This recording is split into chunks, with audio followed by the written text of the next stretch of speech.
Hello students. आज हम आरोह पुस्तक के गद्य भाग से काले मेघा पानी दे पाठ का अध्ययन करेंगे। इस पाठ के लेखक धर्मवीर भारती हैं। काले मेघा पानी दे तर्क और विश्वास के संघर्ष पर आधारित एक संस्मरण है। संस्मरण अर्थात जीवन चरित्र। इसमें लेखक ने पानी के संदर्भ में प्रसंग रचा है। लोक जीवन विश्वास और विज्ञान तर्क के सहारे चलता है। दोनों के अपने अपने पक्ष हैं। पाठ में इंद्रसेना का काम था, जब वर्षा न हो रही हो तो ये गली मोहल्ले में पानी मांगने निकलते थे। लोग इन पर विश्वास के चलते पानी डालते थे, परंतु लेखक इसका विरोध करता है और इसे पानी की बर्बादी कहता है। लेकिन लेखक के विपरीत उसकी जीजी को इंद्रसेना पर विश्वास है। इसे वह पानी की बुवाई कहती है। पानी का त्याग करेंगे तभी इंद्र देवता पानी देंगे। आइए बच्चों, पाठ की शुरुआत करते हैं। जो बच्चों की टोली पानी मांगने के लिए निकलती थी, उन्हें दो नामों से पुकारा जाता था, इंद्रसेना या मेंढक मंडली, और उनकी उम्र 10-12 वर्ष या 16-18 वर्ष होती थी और वह घर जाते थे। और यह टोली गाना गाते हुए आती थी।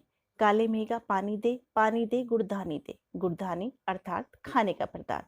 वह पानी के साथ साथ गुड़धानी की भी मांग करते थे। जिन घरों में पानी की कमी होती थी या कुएं भी सूख गए होते थे, उन घरों से भी सहेज कर रखा गया पानी अर्थात बचाया हुआ पानी उन पर डाल दिया जाता था।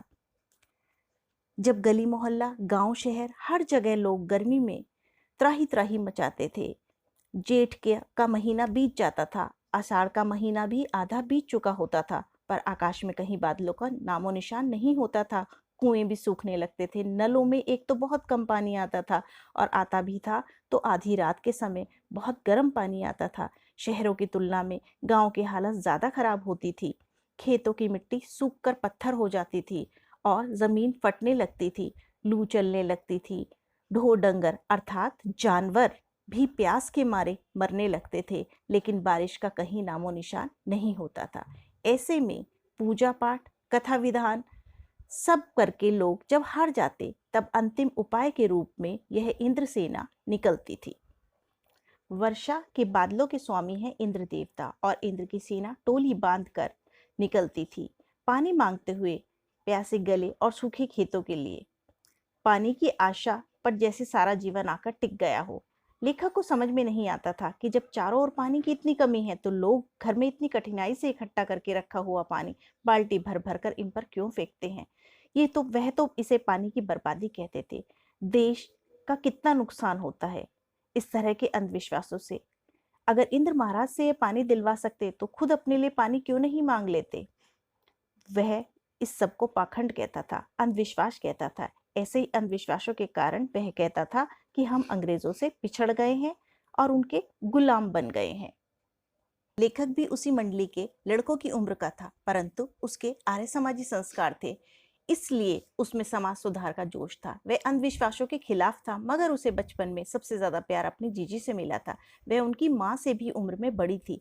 वह सभी रीति रिवाजों को अंधविश्वास मानता है, पर उनकी जीजी का कोई त्योहार लेखक के बिना पूरा न होता था, क्योंकि वह सारा कार्य लेखक के हाथ से ही कराती थी ताकि उन्हें पुण्य प्राप्त हो। लेकिन आज लेखक ने पानी फेंकने से मना कर दिया, इनकार कर दिया। उनकी जीजी बाल्टी भरकर पानी ले गई। उनके बूढ़े पांव डगमगा रहे थे, हाथ कांप रहे थे, लेकिन लेखक को बहुत क्रोध था, इसलिए वह उस दिन अपनी जीजी से नहीं बोला। पहले तो उनकी जीजी को भी गुस्सा आया, लेकिन ज्यादा देर तक उनसे गुस्सा नहीं रहा गया, और शाम के समय वह उनका सर अपनी गोद में लेकर बोली कि यह सब अंधविश्वास नहीं है। हम इन्हें पानी नहीं देंगे तो इंद्र भगवान हमें पानी कैसे देंगे। उन्होंने कहा कि यह पानी की बर्बादी नहीं है, ये पानी का अर्घ चढ़ाते हैं। जो चीज मनुष्य पाना चाहता है उसे पहले देगा, नहीं तो पाएगा कैसे। इसीलिए ऋषि मुनियों ने दान को सबसे ऊंचा स्थान दिया है। जीजी कहती हैं कि अगर 30-40 मन गेहूं उगाना है, तो किसान 5-6 सेर अच्छा गेहूं अपने पास से लेकर जमीन में क्यारियां बनाकर फेंक देता है। उसे बुवाई कहते हैं। भारतीय संस्कृति का एक मंत्र है, कुछ पाने से पहले त्याग करो। यह मंत्र समाज के लिए बहुत हितकर है। अपने कर्तव्य का पालन करो, तभी तो तुम्हें अधिकार मिलेंगे। इस भावना से समाज का कोष भरता ही रहता है और जरूरतमंद को उसका अधिकार प्राप्त होता रहता है। एक आदमी के आचरण से सबका आचरण प्रभावित होता है। यदि समाज का हर आदमी भ्रष्ट होगा तो सारे समाज में भ्रष्टाचार की आदत लग जाएगी। इसके विपरीत यदि हर आदमी त्याग करना सीख ले तो सारा समाज त्यागी बन जाएगा। जैसे प्रजा होती है, राजा भी वैसा ही आचरण करता है। लोकतंत्र से यह बात सिद्ध होती है। बेईमान जनता बेईमान को चुनती है और ईमानदार जनता ईमानदार नेता को अपना मत देती है।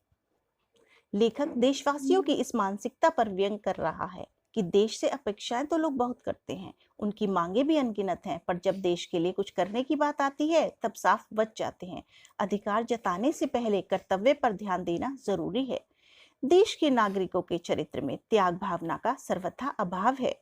इसका एकमात्र कारण है अपना स्वार्थ साधने का लक्ष्य कि हर व्यक्ति अपना स्वार्थी है, अपना स्वार्थ हर जगह ढूंढने की कोशिश करता है। हम दूसरों की इस बात के लिए आलोचना करते हैं कि वे भ्रष्टाचारी हैं। हम वास्तव में इस प्रकार की आलोचना करने के अधिकारी नहीं हैं, क्योंकि मौका मिलने पर हम भी उसी भ्रष्टाचार के अंग बन जाते हैं। इसलिए पाठ से हमें यह सीख मिलती है कि लेखक के अनुसार हमें तथा समाज को बदलना ही होगा। धन्यवाद।